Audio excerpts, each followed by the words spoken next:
we have boomers that watch us, and they're big. I mean, I'm against Zionist, right? That's who I'm against. I'm not against Jews. I'm against Zionism, right? But when you look at these boomers, they really support Israel, and they always say they're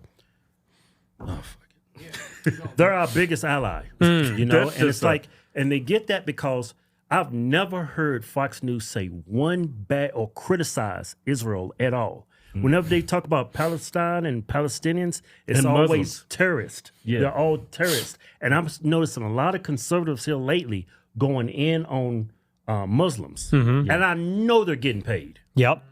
They got to be getting paid. Yeah. And then I see conservatives meeting up with Netanyahu.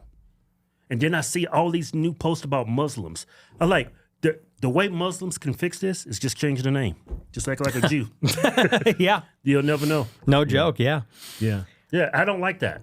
Yeah, me neither. Well, and here's the thing about Muslims. You know, their beliefs are actually closer to Christians than Jews are. They're very conservative. They love Jesus. Jews don't love Jesus. Yeah. Jews put him up there on the cross to begin with. They got no love for him. And, you know... It's almost like we've been brainwashed by Fox News and Israel. It's pretty much Fox News. Yeah. Well, because they control your information diet. If you're a conservative, you're watching Fox News, Prager, Daily Wire, Blaze. Those are all controlled by Zionists. You know, Rupert Murdoch is a close personal friend of Netanyahu. Donated in Netanyahu's campaign for prime minister. Netanyahu when he visits the United Kingdom, he uses Rupert Murdoch's apartment. He stays there. Like, that's who runs Fox. And then... So you wonder, you know, why don't they say anything negative? Well, that's who runs it. And, you know, a lot of them are being paid, but it's also this like invisible hand of censorship, which is when I got started in the conservative space, when I was 18 years old, when I was in college, they put me on the pipeline to become an influencer, personality, whatever. And so they have all these campus organizations, Turning Point, Young Americans for Liberty, Young Americans for Freedom. That is how they groom young conservatives to be talking heads, personalities, activists.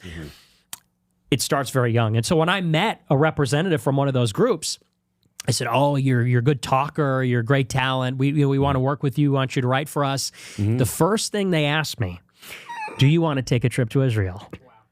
No joke. Yeah. And they sponsor them. These are paid, sponsored trips. They call it Birthright, or they go by different names, but they sponsor these trips, and every influencer goes to Israel. They get the propaganda tour. They kiss the wall. They tell them, oh, the Palestinians are evil. They've been trying to kill us for 1,000 years, blah, blah, blah. And then you come back, and they groom you for many. Oh, go to this Passover dinner. Go to this Shabbat dinner at CPAC. They acclimate you to this very, very pro-Israel culture in the right. And if you ever ask a question about Israel, go against Israel, you're out. You're done. You're out of Turning Point. You're out of Young. At Turning Point, I'll give you this is a little insider baseball. Turning Point USA, they have a list of guest speakers, or like approved speakers that, no joke, like literally approved. If you have a chapter, this is who can speak. Seal of Israel. Yeah. Well, there's 2 speakers on that list of speakers that currently are suspended. So they're on the Turning Point website. They're considered Turning Point speakers, but all the chapters are told you cannot invite those people to speak. Candace Owens, Elijah Schaefer.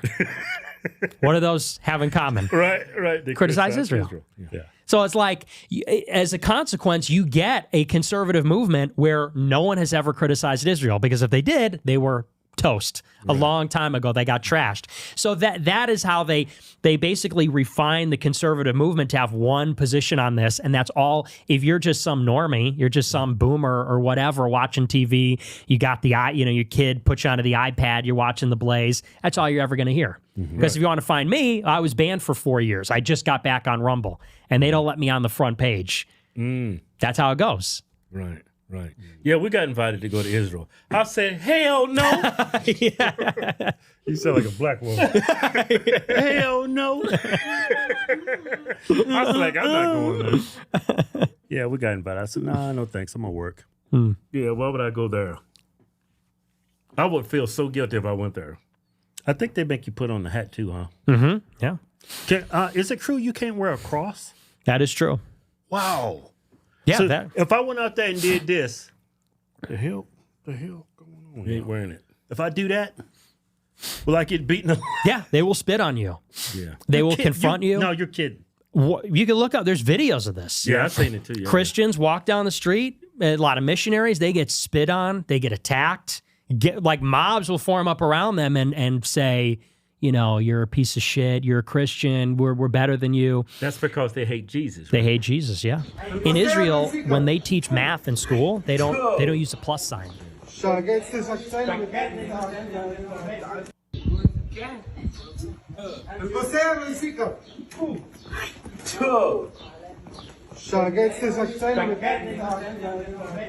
the most unmasculine looking fucking boys I ever seen in my life. What's up with them hats? Like they was prevented from hitting puberty or something. That is crazy. You said in math they don't use that plus symbol? Yeah, so in math, they won't use the plus symbol. Because it looks like a cross. Because it looks too much like a cross. No, come on.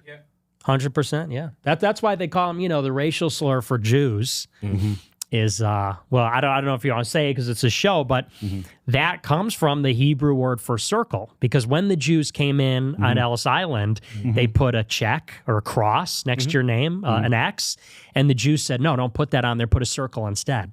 Because they don't want the cross next to their name. They don't want anything resembling a cross next to their name. That's how deep the hatred goes. Wow. Okay. In Israeli schools, an alternative plus sign. Wow. I did not know that it's an inverted T.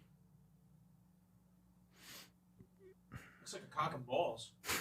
So that is so weird. Isn't that crazy as hell? This is the first time I've ever heard of this. And you would think evangelical Christian conservative voters, I didn't know this, and a lot of them don't know this, and all that stuff you just said. And but they're our biggest ally. Yeah. It's like a con. It's like a big joke. Yeah. yeah. Yeah, they suppress the information. And the funny thing is, they all know it. Ben Shapiro knows this stuff. Oh, yeah, of He course. won't tell his audience because, you know, if he tells his audience, Yeah. who do you think watches his show? It's all these Christian Americans that are America first, love Jesus. He's Israel first, hates Jesus. Right. But Israel needs our country. They need our military. They need our money. And in order to secure that, they need all the Americans to think they're our closest ally. You know, we have to protect them, religious reasons, strategic reasons. But yeah, it's an unbelievable scandal. And I found this out, and that's what got me canceled. You know what's crazy? We started reading the Bible. First, I was going to read it from front to end. And Israel is a family. Right? And the descendants of that family, it's not like a country. It's just wherever that family lived. And they were Jewish. So Jewish people, that's like a race, right? Not a religion. Yes. Well, it's both. It's both. It's an ethnic religion. And, you know, what a lot of Christians, it is So I can't be Jewish. No. Okay. No. I mean, there are different schools of thought. Some Jews accept converts, but the most hardcore Jewish law says it's matrilineal, meaning it's passed down by the mother. Your mom has to be Jewish. If your mom's not Jewish, they don't recognize you as Jewish. Wow. And the so-called converts, I got a friend who's Jewish, and his father married a non-Jew, a Gentile, and the Jewish family excommunicated him. They don't talk to him anymore. Because all his kids are not Jewish. He has to marry a They don't Jewish see him. woman. They see him as like a race traitor, basically. So, but the difference is, you know, Christians. A lot of Christians have this idea that, you know, we all read the Bible. You know, the Jews are the Old Testament, we're the New Testament. But the New Testament, the relationship between the New Testament and the Old Testament, it's not a sequel. The New Testament and the theology in it replaces the theology of the Old Testament. So in the Old Testament, you have a religion that's based on the people of Israel. They make sacrifices at the temple. They have rabbis. They have the law. But when Jesus arrives, he changes everything because he becomes the law. We say that he is the law. The law is embodied in him. So the Jews are saying, well, the law of Moses says you have to stone this woman. And he says, well, I'm the law. He says, let he who is without sin casts the first stone. He completes and fulfills and perfects the law. He personifies the law. So in the same way that God gave Moses the 10 Commandments in the Ark of the Covenant, God gave us the law through Mary. We see Mary as the new Ark of the Covenant. We see Jesus as the new 10 Commandments. She carried him in her womb, just like the Ark carried the Old Testament. He is the law. He fulfills the law, just like the Old Testament was the law. And then when Jesus dies on the cross, the veil is torn inside the temple. And within a generation, the temple itself is destroyed. You know, there's always talk about the temple. The temple itself is destroyed because Jesus becomes the new temple. There's no need for a temple. There's no need for animal sacrifices. He becomes the sacrifice. So in the Old Testament, they're sacrificing animals. They talk about the red heifer. They're trying to do that. God gives us a more perfect sacrifice. He offers up himself. And so this is where a lot of the Protestants say, well, you know, we need to support Israel because the Bible says those who bless Israel will be blessed. But Israel in the Old... the family. Well, they're talking about, that's in the book of Genesis. And the book of Genesis is talking about what is Israel in the Old Testament and the first covenant that God makes with the Jewish people. When Jesus comes, just like everything else, Israel's transformed. The laws changed, the priesthood has changed, the temple has changed, and Israel changes. What was the family and the race becomes the body of Christ. He says there is neither Jew nor Gentile. The new Israel is the Christians. We're the new Israel. If you believe in Christ, you're now the chosen people. You enter into the covenant with God. You're grafted onto that tree. And so that's a theological difference that we call supersessionist has with these dispensationalist Christians. Yeah, because I always hear Republicans saying they're God-chosen people. Right. That's not necessarily true. Not anymore, no. Yeah. That's why they hate him so much. Right. Yeah. I just started reading the Bible, actually just reading it. Yeah, so it's like a damn riddle. I can't understand. Yeah, but I'm getting it. But I'm like, yeah, Israel's a damn family. I'm taking the Lord's name in vain. I haven't read all the way through. You're much more advanced than I am, so yeah, I can see the understanding behind it. Yeah. Yeah, it's a completely different religion, you know. They think that Judaism and the Old Testament are like part one, and we're like part two. It's like, no, what Jesus did completely changed everything. And why they hate him so much is because they're filled with racial pride. Because they're still expecting their Messiah. They wanted a Messiah because they were living under occupation by the Romans. They wanted a Messiah who would come and destroy the Romans. They wanted a Messiah who would come and make Israel a great country, empower their people, give them a kingdom. They wanted a king like David or like Solomon who would kill all their enemies, make them the most powerful country on earth. And what they got was Jesus who said, I came for everybody. I came to die. I came to serve. I came to be a humble servant. They didn't like that. They said, we don't like this Jesus. We want a Jesus that's going to make us the emperor of the world and kill all our enemies. That is what offended them so much. And that's what got him crucified. That's what got him crucified. I'm like maybe first 10% of the Bible. What version are we reading? The old Genesis. We just started. I mean, it's the Old Testament. No, it's not Genesis. The King James. Yeah. No, we in Leviticus. How you say it? Leviticus. Well, that's a section. You stupid.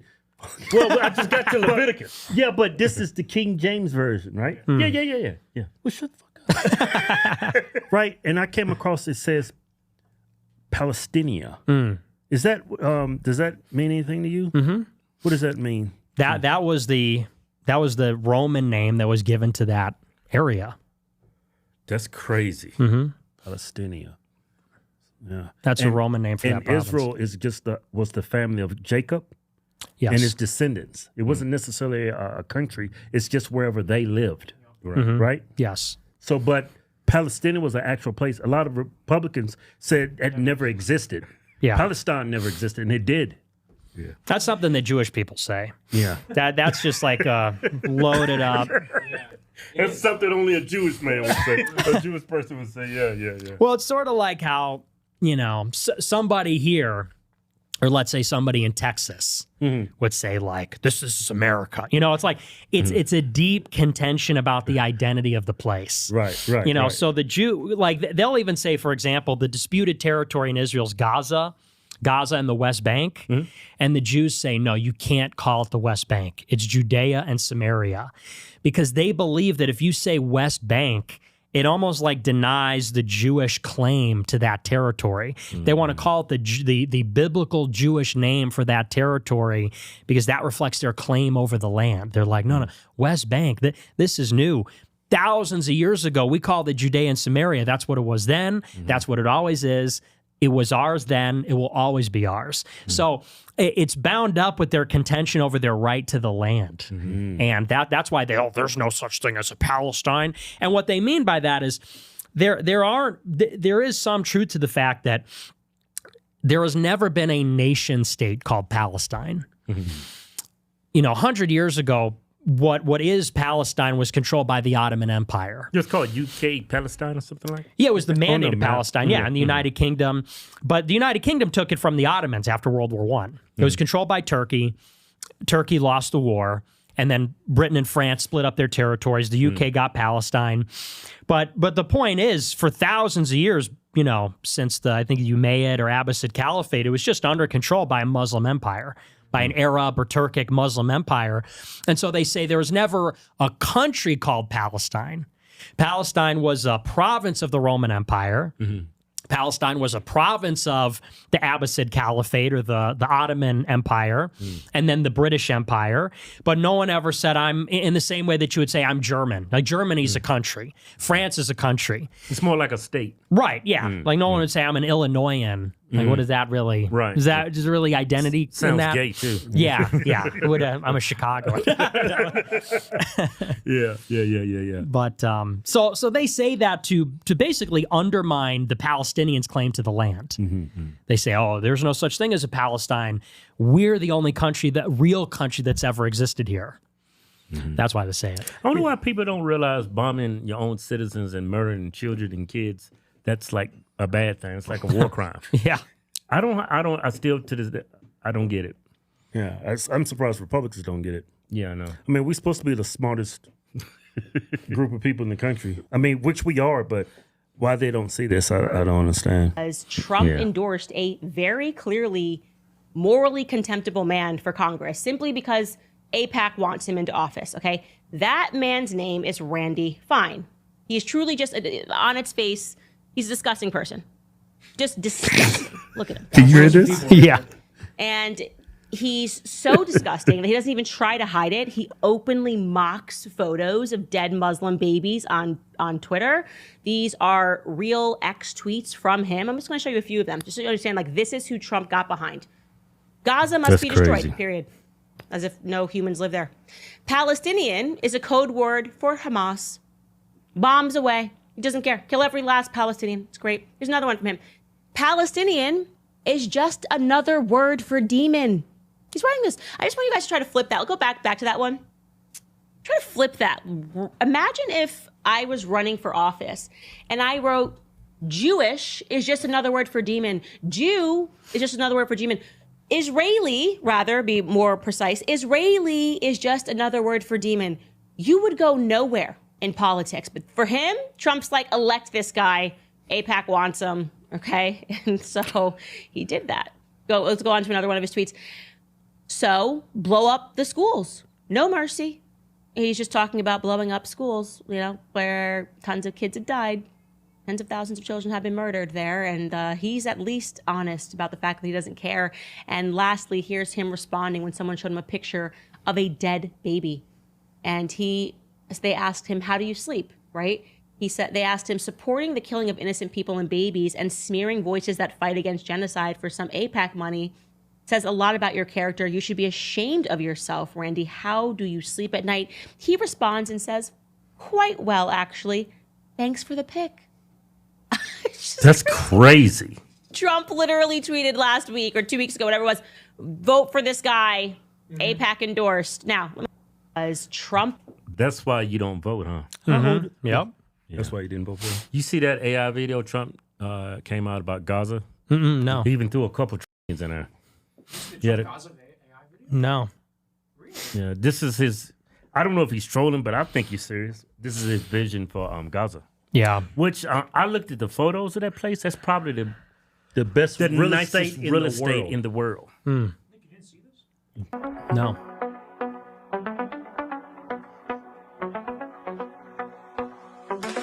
Donald is coming to set you free, bringing the light for all to see. No more tunnels, no more fear. Trump Gaza is finally here. There's the Trump transgender. Gaza shining bright, golden future, a brand new life.